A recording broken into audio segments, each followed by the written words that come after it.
Howdy, welcome. My name's Anna and I am a big fan of Pat McGrath, and I thought that it would be fun to do a Mothership a day look where I just take every Mothership palette from 1 to 10. I do not have 11 yet, but do a look with them each day, and then at the end rank them all, having used them all, in the very recent past. So today's palette is the Mothership number 7, which is Divine Rose, and the inside of the palette looks like so. So if you do want to see how I got this look, then stay tuned and keep on watching.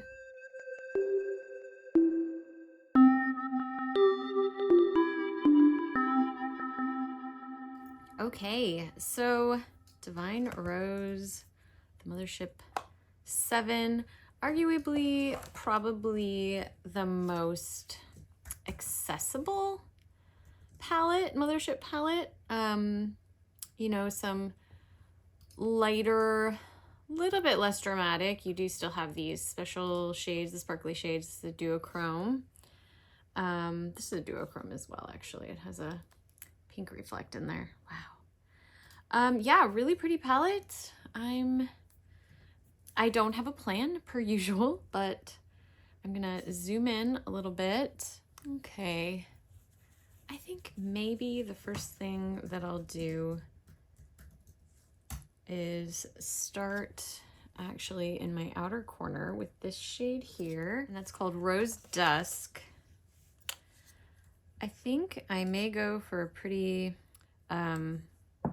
subtle look today, as that's kind of what I feel like this palette lends itself to. But that does give me some nice depth. This does have a bit of a sheen to it, which I've heard is actually flattering for more mature lids. And I don't have super mature lids, but they are definitely maturing. They're not, I don't have taut, like nice teenage 20s skin anymore. All right, and then going in with this shade, which is Lovelace. And these are all shimmers that I'm working with so far, or satins maybe would be a better description. And I'm gonna put that just sort of straight across here. Okay, and I think I want to use this on my brow bone. That's called Iridescent Pink 003. It's aptly named. Super lovely. I think I'll use this for my inner corner called Skin Show Nude. We had that in another, I know some of these shades were repeated within the Motherships, and I forget which one this was in. Maybe the first one? Anyways, just brightening that up and bringing it a little bit onto the lid in that corner. And then with the same brush, I want to take this gold shade and bring that in a little further on my lid, and then kind of up high so you can see it. That one's called Refined Gold 002. I think this is kind of a refined Mothership palette.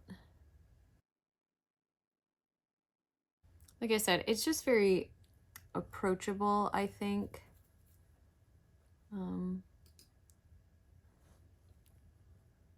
It doesn't draw as much attention to itself as some of the others. It's very beautiful and subtle. That shine.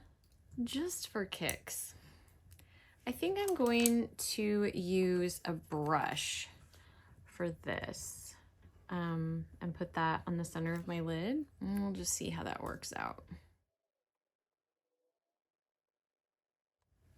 All right, and I'm going to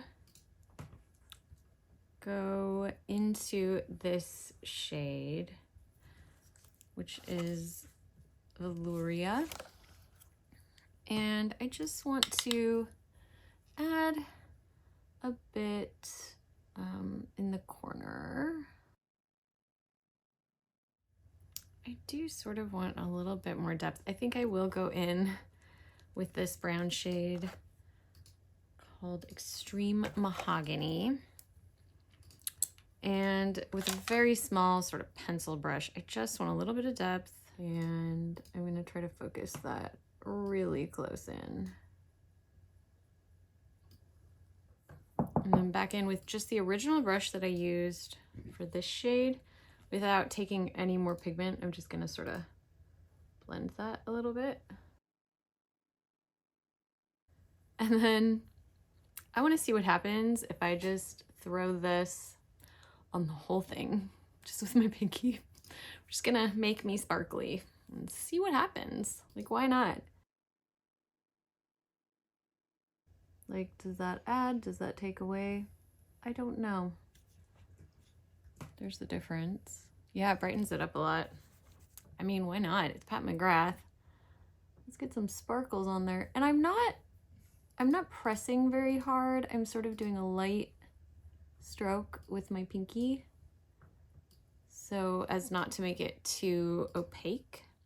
Okay, I'm going to do the rest of my makeup and then we'll do the lower lash line when I get back.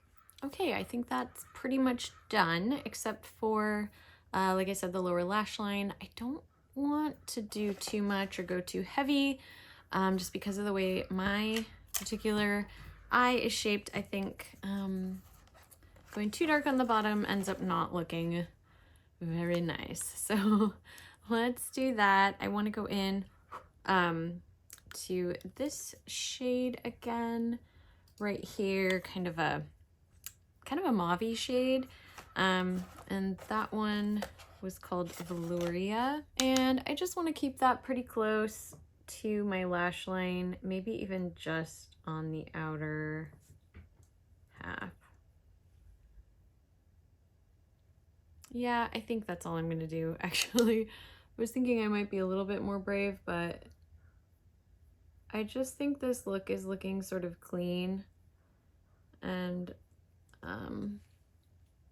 yeah, like innocent almost. I don't want to make that too dark. So I guess I'll just add a little bit of mascara down there and I'll be right back. And I need to do one more thing, and that is I want to add this to the inner corner, this duochrome that goes to pink. Can we get the pink on camera? I don't know. Hopefully it'll show up on my eye. So this is the final look, and this palette is definitely, like I said, just the most approachable. I feel like this is the most sort of natural look that I've gotten in certain ways. I mean, I think some of the other palettes I have used the deeper shades a little sparingly, trying not to get it too dramatic, but this is very easy, breezy, but still shimmery. I mean, it has that drama in that it's shiny and sparkly. I also decided, I started with the blush Flirtatious, and it was looking very orange, and I tried to wipe it off. You know how that goes. And I decided to use Divine Rose instead. And let's see, is this it? No. Okay, so here is, I think this is Divine Rose. Okay, yes, this is Divine Rose. And then I also used the Divine Rose shade in the lipstick and decided to pop the gloss on. It looks more orange or like coral than I was sort of expecting. I don't know why. I think of kind of this as being a little bit more of like a mauve palette, but I guess there is some sort of coral to it. Anyways, I think it works, and I do like the way that the sort of coral tones bring out my blue eyes, or the blue in my eyes. Sometimes they can look gray. And I think they look pretty blue against this blush and lip color. I also used the Pat McGrath Labs under eye powder as my eye primer, like setting powder. And then I used this Pat McGrath highlighter palette, and I used that top shade there. It's got kind of a pink to it. And then one more thing. Oh, I used the Pat McGrath. I've been sort of using concealer instead of foundation just on the spots that I want to sort of even out and under my eyes to sort of help with darker spots and things. I don't feel like I have a lot that I really correct or whatever, but just kind of giving it a little bit more evenness to my complexion. However, I don't love this concealer. I don't know if you can see, like my under eyes just look a little bit cakey, crusty in a way that I feel like other concealers that I have don't do that. And it's very opaque in this way that, I don't know, it's not that it looks chalky. It's not, I don't know. It's just, I don't like the way it looked. It was too much. Like I put on the very, very littlest amount and had to really buff it out, and it just went like too much, like too far. Anyways, it's not really what the video is about. It's about the Divine Rose palette, Mothership number 7. And yeah, I will be ranking the first 10 motherships at the end of this. So if you haven't seen those other videos, I will have, there is a, you know what, I'll make a playlist. There will be a playlist. And well, I'll just put them in my Pat McGrath playlist. And yeah, I hope you're having a great week. Thanks for joining me for this video, and I hope to see you in the next one. Bye. Keep on the sunny side, always on the sunny side. Keep on the sunny side of life. It will help us every day. It will brighten all the way if we keep on the sunny side of life.